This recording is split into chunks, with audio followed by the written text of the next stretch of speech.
Salut à tous. Salut. Aujourd'hui j'ai une tapette à mouche avec moi. Fucking flies. Oui, nous sommes sur la terrasse parce qu'il fait 28 degrés. Donc on profite du bon temps. Ceci dit, il y a 2 semaines, on était à Cuenca. On a fait une vidéo short pour vous annoncer que nous y étions pour nos visas de résident permanent. Bon, on aurait pu le faire il y a déjà 15 jours, mais bon, on attendait d'avoir les documents officiels en main avant de nous lancer à expliquer n'importe quoi comme certains le font. Donc ici on va pouvoir vous dire exactement quel procédé utiliser et quoi faire. Avant de commencer, n'oubliez pas de...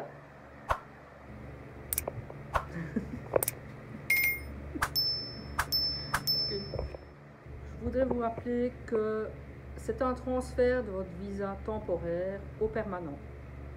Donc c'est beaucoup plus facile, beaucoup moins de démarches, plus d'apostille ou de légalisation, mais il faut avoir accompli 21 mois de résidence ici en Équateur. Tout d'abord, restez avec nous jusqu'à la fin parce que nous allons répondre à quelques questions qui nous ont été posées sur Messenger. Donc on y reviendra plus tard. Stay tuned. Oui, je voulais aussi préciser que nous avons fait les démarches, nous avons reçu notre visa à Azogues. Ça peut peut-être différer dans d'autres offices de migration parce que, tout compte fait, chacun fait ce qu'il veut dans les offices. C'est l'Équateur. C'est l'Équateur, oui. Je vous ai dit au début de la vidéo que c'était beaucoup plus simple et rapide pour avoir son visa de résident permanent, puisque c'est un transfert, mais vous aurez évidemment des documents à fournir pour l'obtenir. Le premier de ceux-ci sera la preuve de revenus, qui pour nous, dans notre cas, en tant qu'investisseur, était de 425 $ par mois, pendant 12 mois. Oui, vous devez prouver 12 mois de revenus. Ceci dit, ça peut être différent pour vous, tout dépend du visa temporaire que vous avez. Si c'est un professionnel, je crois que c'est 425 aussi. Si c'est un retraité, là c'est 1275 maintenant. Donc oui. Ça dépend le visa temporaire que vous avez. Oui. Deuxième des choses, le certificat de déposit. Dans notre cas. Dans notre cas, en tant qu'investisseur. En tant qu'investisseur, nous, puisque nous n'avons pas acheté d'immobilier pour prouver l'investissement, nous avons déposé 40 000 $ à l'époque dans un certificat de dépôt à la Banque centrale d'Équateur.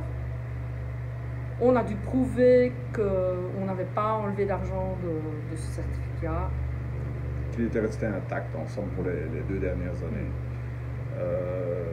Il est facile à obtenir, vous allez sur le site de la Banque centrale d'Équateur et vous downloadez, elle mettra le lien, Cécile mettra le lien dans les descriptions et vous pourrez le downloader facilement, c'est tout simple, il y a juste votre numéro de cellulaire à mettre, c'est tout simple à downloader. Ouais. La troisième des choses, le certificat de bonne vie et mœurs.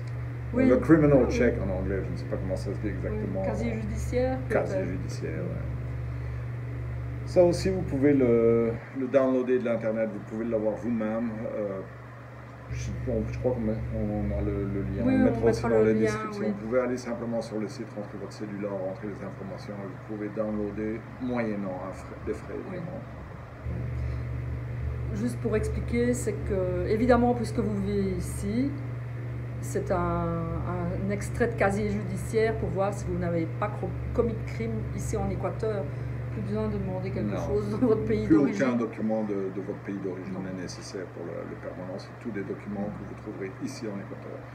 Donc, comme je le disais, vous pouvez le downloader ou si vous faites affaire avec un facilitateur ou un avocat, il peut le faire pour vous. Il pourra le faire pour vous. C'est plus facile. La quatrième des choses, l'assurance médicale. Oui. L'assurance médicale. Bon, on ne reviendra pas sur les visas temporaires puisque maintenant c'est obligatoire pour la demande, mais pour avoir votre visa de résident permanent, vous devez avoir une assurance publique ou privée qui est active. Vous devez être couvert. La dernière des choses, Ben, le mouvement migratoire, donc, le movimiento migratorio que vous pouvez vous procurer dans n'importe quel centre d'immigration, dans n'importe quelle ville. On en a un ici à Manta, vous en avez un à Salinas, dans tous les bureaux de la CAC, vous pouvez vous en procurer. Donc, Je vous mettrai aussi le lien avec tous les bureaux de chaque zone, parce que c'est par zone qui parle, c'est pas par canton. Tous ces documents s'obtiennent moyennant des frais. Il faut y penser, tout est payant. Donc je crois que le mouvement migratoire c'est 5,60 $ avec les frais de la banque. Le casier judiciaire, je ne m'en souviens plus, je crois que c'est 20. Je ne m'en souviens plus. Anyway, c'est moyennant des frais. Oui, aussi dire que le visa en lui-même coûte 550 $. L'application de 50 plus le visa 500 $. Et en même temps, il vous demande 10 $ pour la cédulation, pour votre nouvelle cédule. Avant d'aller plus loin, Ouais, deux petites remarques. Vas-y. La première concerne l'assurance médicale. Comme on l'a dit, il faut prouver une assurance, que vous êtes couvert, que vous avez une couverture médicale et qu'elle doit être active. Maintenant, il y a un moyen de contourner cela. On vous en parle à la fin. La deuxième des choses. Oui, nous on a choisi la solution de facilité. On a repris l'avocate qui nous a aidés pour notre visa temporaire. Mais pour celui qui voudrait le faire tout seul... Ouais, il y a eu des changements là, depuis l'année 2020. Apparemment, avant, vous pouviez, si vous décidiez de le faire par vous-même, vous pouviez envoyer vos documents par email au ministère de l'immigration et eux s'occupaient de vérifier si tous les documents étaient corrects. Et s'ils l'étaient, à ce moment-là, ils vous donnaient un tournoi, donc un rendez-vous pour pouvoir aller les apporter. Et alors, comme ça, ils peuvent étudier le dossier. Maintenant, tout ça, c'est terminé. Apparemment, c'est automatique. Il faut vous rendre sur place. Donc, vous rassemblez tous vos documents, vous vous rendez sur place et vous présentez votre dossier. Maintenant, s'il y a un problème, à ce moment-là, vous devez rentrer chez vous et corriger le problème avant de y retourner et de nouveau réappliquer. C'était un problème avant ça, en envoyant par email, ils étaient capables de vérifier immédiatement s'il manquait quelque chose et vous le faire savoir. Vous n'aviez pas à vous déplacer. Maintenant, malheureusement, vous devez vous déplacer et s'il y a une erreur, vous devez y retourner une deuxième fois. Oui. Enfin, ça, c'est à Azogues. Oui, à Azogues. De nouveau, pour les autres, on ne peut pas vous en parler. Vas-y, explique un peu comment ça s'est passé pour nous. C'est toujours moi qui explique. Oui, j'aime bien. C'est assez simple. On a rassemblé tous nos documents, donc les 4-5 documents dont on vous a parlé. On les a rassemblés, on les a envoyés par email à notre avocate qui se trouve à Cuenca. Elle a revu les 5 documents, voir si tout était correct, s'il ne manquait rien. Et elle a pris rendez-vous au centre d'immigration de Azogues dans le Cagnard. Elle nous a recontactés par email pour nous dire à quelle date nous devions être à Cuenca. Là, vous aurez le choix, soit vous vous rendez avec elle au ministère, ou vous faites une procuration, elle s'y rend pour vous. C'est tout simple. Ça, c'est si vous avez à dealer avec une avocate. Ensuite, on s'est présenté le jour du rendez-vous à Azogues. Donc, là, vous rentrez dans le bâtiment et on vous fait attendre. Ni plus ni moins, vous attendez 2, 3, 4. On est resté la matinée. Ouais, on est resté là toute la matinée. On est arrivé à 8 h du matin, on est ressorti aux alentours de midi. Tout ça pour signer un papier. Et en somme, vous signez la forme qui autorise la transmission du dossier au ministère pour qu'ils revoient si vous êtes éligible pour le visa de résidence permanente. Quand vous avez signé ce papier-là et que les frais ont été payés, vous recevez par email le même jour votre rendez-vous pour aller chercher le visa de résidence permanente. Dans notre cas, moi je l'ai reçu pour le 30 septembre et Cécile l'a reçu pour le 3 octobre. Oui. C'est un non-sens, on aurait pu l'avoir tous les deux ensemble. Oui, aussi à signaler que c'est un visa électronique que vous recevez par email, mais vous devez être présent parce que vous devez signer des papiers. Comme quoi vous l'avez bien reçu. la bureaucratie à son top. Là. Donc on s'est représenté pour une troisième fois au service d'immigration de Azogues, tout ça pour signer 3 formes, 3 papiers. Un pour eux, un pour vous, qui prouve en somme que vous avez reçu le visa. Alors le troisième papier, c'est un papier de cancellation, donc comme quoi votre visa temporaire est annulé, qui n'a plus aucune validité. Et alors vous recevez ce visa permanent sur votre téléphone ou sur votre ordinateur, peu importe. Et voilà, donc ensemble vous allez là-bas pour juste signer des papiers et au total on a signé 4 formes. Heureusement, c'est que là vous avez un rendez-vous, donc vous avez 1 heure, vous n'avez pas à attendre une matinée. En général, c'est l'après-midi pour recevoir les visas permanents. Mais nous, on avait chacun un rendez-vous à 2 heures. Ne croyez pas que c'est à 2 heures pile, c'est dans les 2 heures, entre 2 heures et 3 heures. En général, ça prend 20 minutes. Il faut tenir en compte que l'office à Azogues ferme à 4 heures. Donc si votre rendez-vous est à 2 heures, vous êtes au moins sûr de rester moins de 2 heures. Oui. Donc ça c'est le bon côté. Et effectivement, ça a bien été. Nous sommes arrivés à l'office d'immigration de Azogues à 2h moins quart.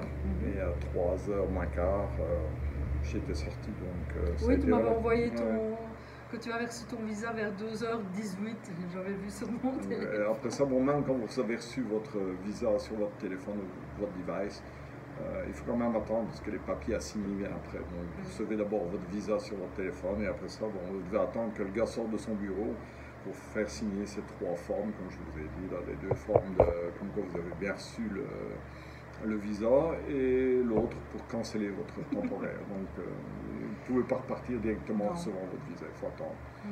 Mais bon, en général, ça va beaucoup plus vite. Ça, comme j'ai dit, ça a pris une bonne heure pour moi et c'était terminé. Tiens, en parlant du visa, quand vous le recevez, c'est votre numéro de passeport qui est mis dessus, évidemment.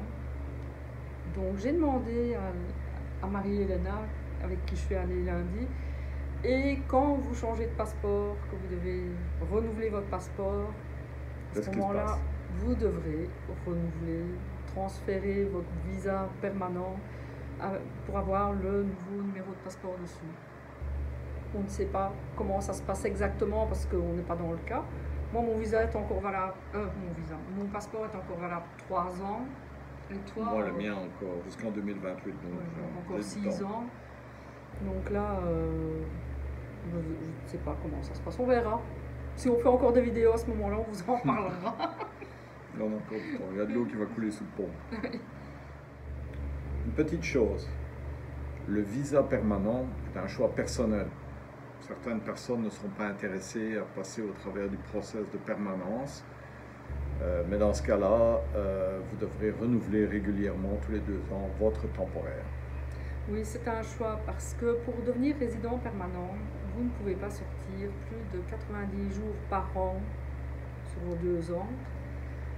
Donc maintenant, comme la loi accepte que tous les visas de résidence temporaire ont une durée de sortie illimitée, à ce moment-là, vous devez renouveler tous les 2 ans votre visa temporaire.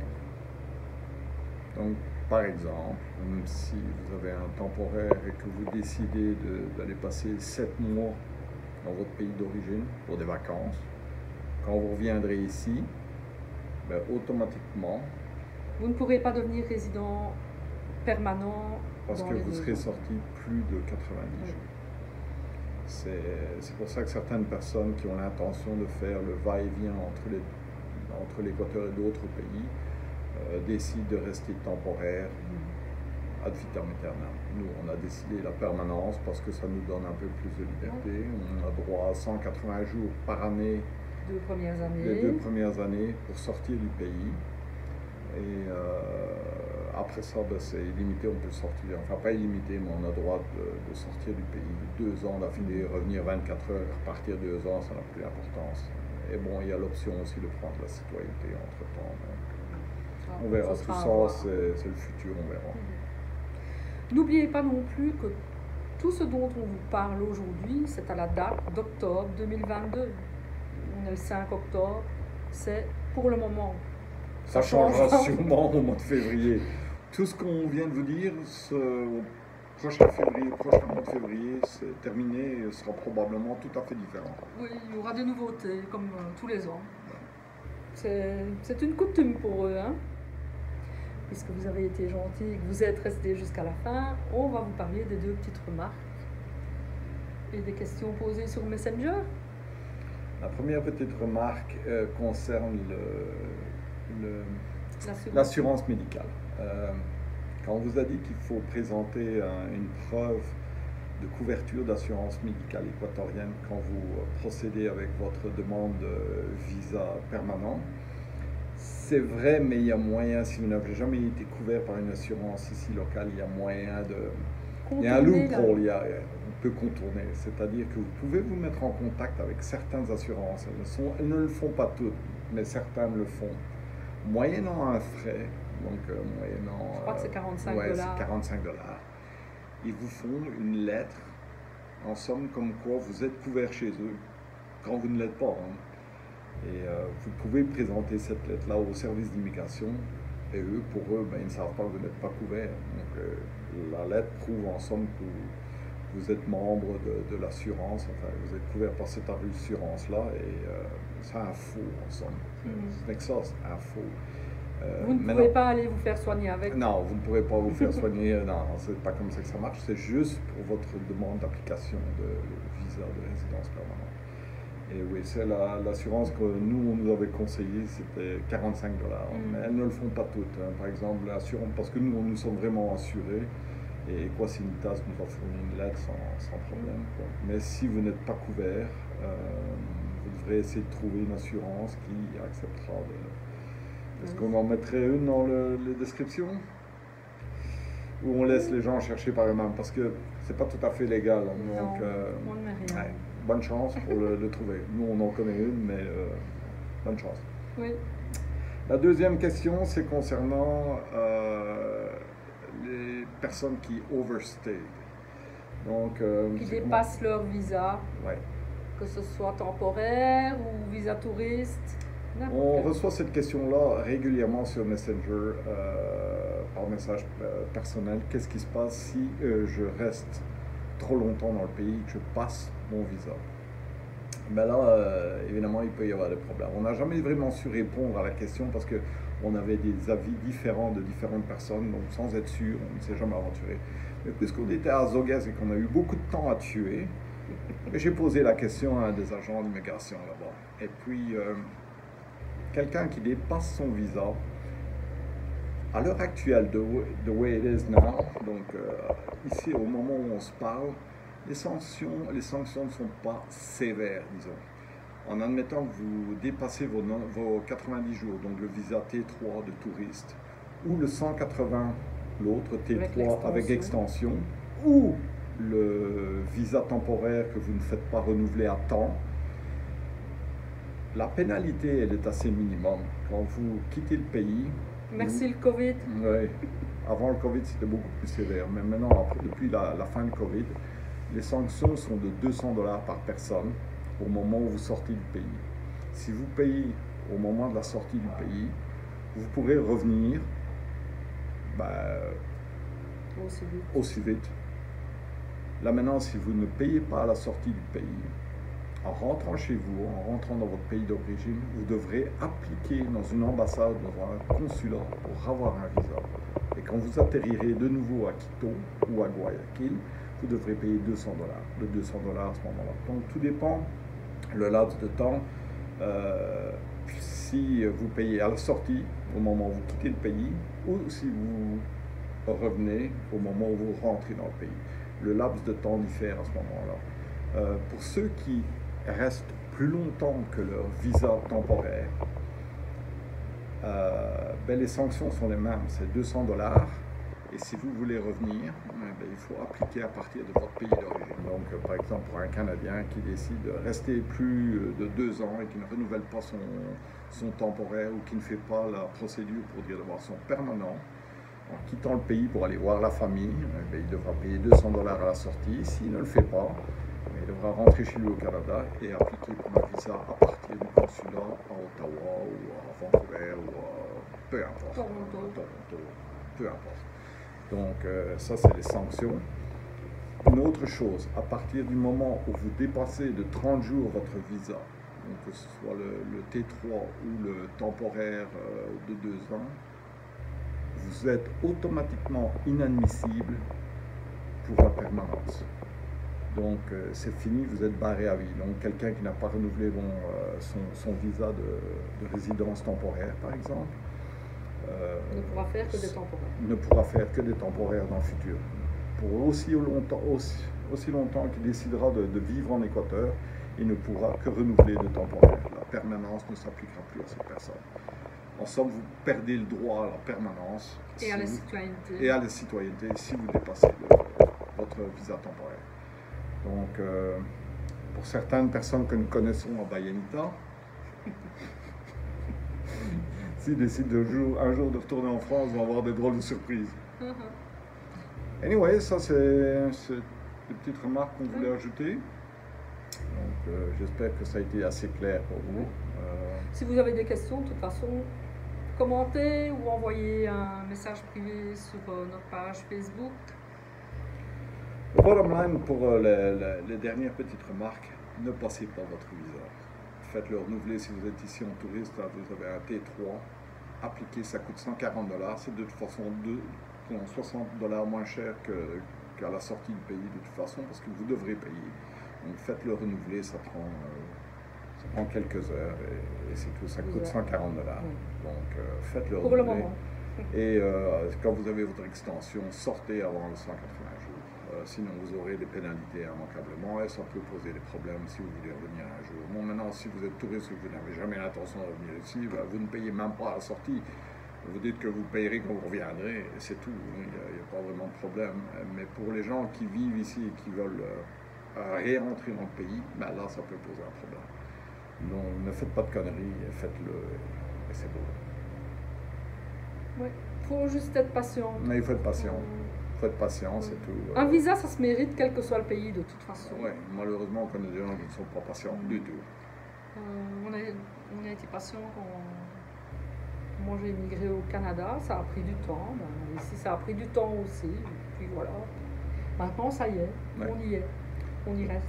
Donc voilà, c'était la vidéo du jour. Une bonne journée à tous. Oui. Ciao, ciao.